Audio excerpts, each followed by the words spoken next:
when choosing a downrigger rod, you want something with a lot of flex in it.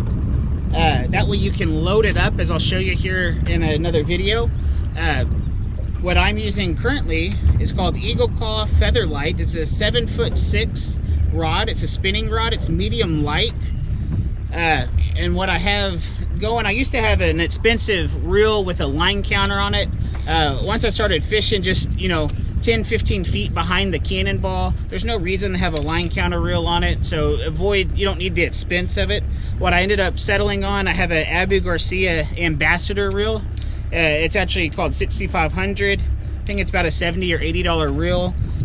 It's worked really well. I've caught big hybrids on it. It's still going strong. Because I do a lot of hybrid fishing, it's actually spooled with 30-pound mono.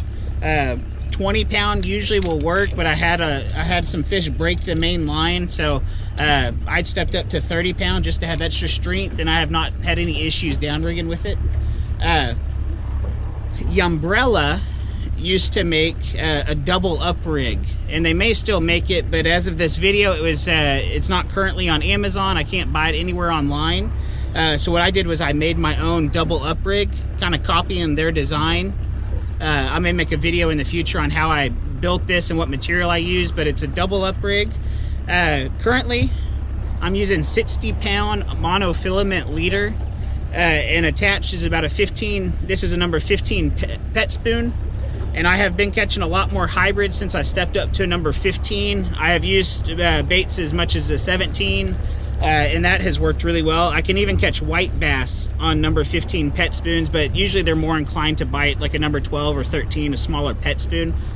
The reason you want to use something like a pet spoon is they don't weigh that much, so that way you can more accurately present your bait to the fish. I don't want a big heavy 2-ounce jig behind my ball, because it's going to drop down another 2, 3, 4 feet or however much, I don't know.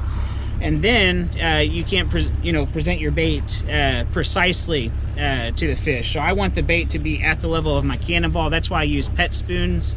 They don't weigh that much, and it's more easier to present it to them that way.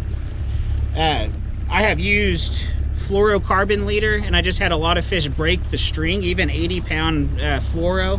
I'll come back and it'll be snapped in half up here just due to abrasion. So I would really consider using monofilament. I've not had any issues since I switched over.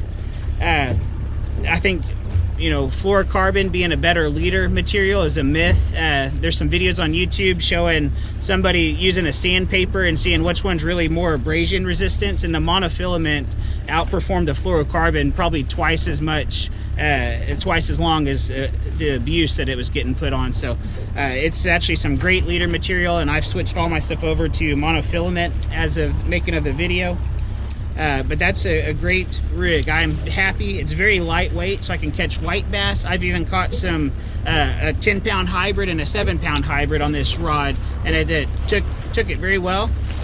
So it can handle even some big fish.